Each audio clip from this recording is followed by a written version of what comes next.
I'm Soledad O'Brien. Welcome to Matter of Fact. The COVID variant, Omicron, is triggering fear and raising concerns about how it spreads and whether vaccines and treatments will be effective against it. When COVID-19 vaccines first rolled out, West Virginia led the way with its speedy distribution.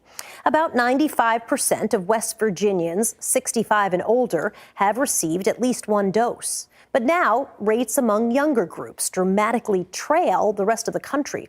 Only 4 out of 10 adults aged 18 to 64 are fully vaccinated. So how did West Virginia go from being number one to near the bottom of the pack? Our correspondent, Julia Sun, traveled across West Virginia to learn more. The air is crisp on this mid-November day in the Mountain State. Fall has taken up residence here. With it, a kind of pandemic fatigue I discovered about 20 miles northwest of Charleston when I stopped to talk with several people waiting for their rapid test results in a parking lot. Can I ask if you were vaccinated? We have not been vaccinated. Have not been vaccinated. What is the one reason you are not vaccinated? Like, what concerns you?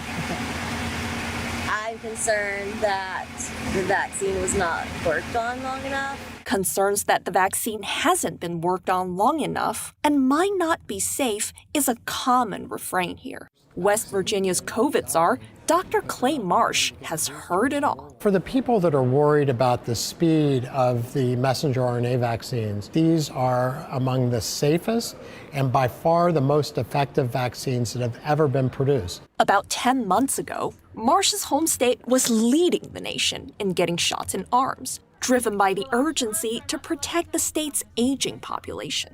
With 1 in 5 residents over 64, Marsh gave all pharmacies, big and small, the green light to give shots as soon as the vaccines were available. I know that it's making a difference with people in this community. Pharmacy owner Lynn Fruth says that drove vaccination rates up at first. I like to say we're first to worst as far as the vaccine.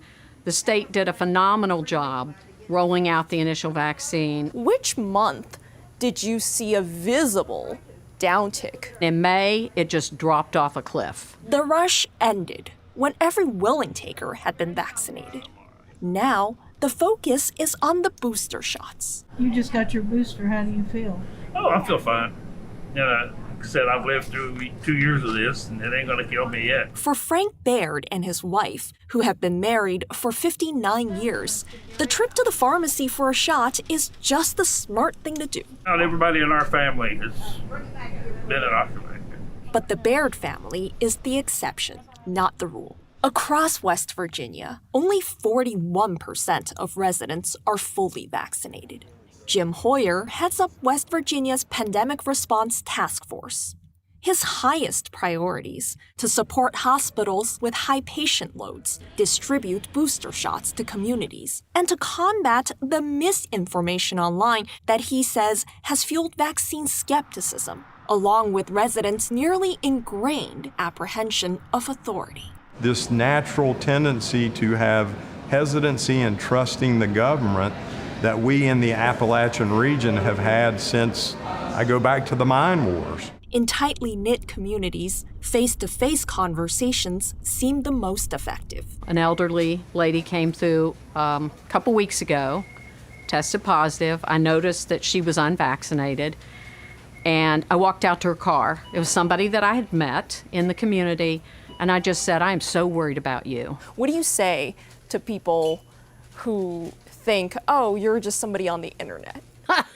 Well, I'm from here. We at Fruth Pharmacy have given 30 to 40,000 shots, and we've not had any serious adverse reactions. Pharmacist Drew Massey has given 25,000 shots in the western region of the state. He regularly goes to testing sites and schools to speak to the unvaccinated, especially the younger ones. You know, they feel like they're bulletproof.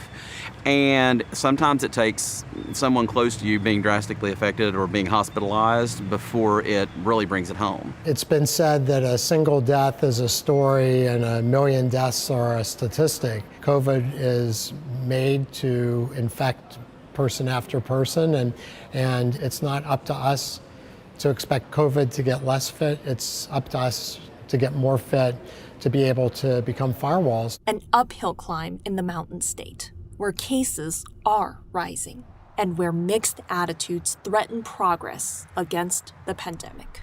For Matter of Fact, I'm Julia Sun in West Virginia.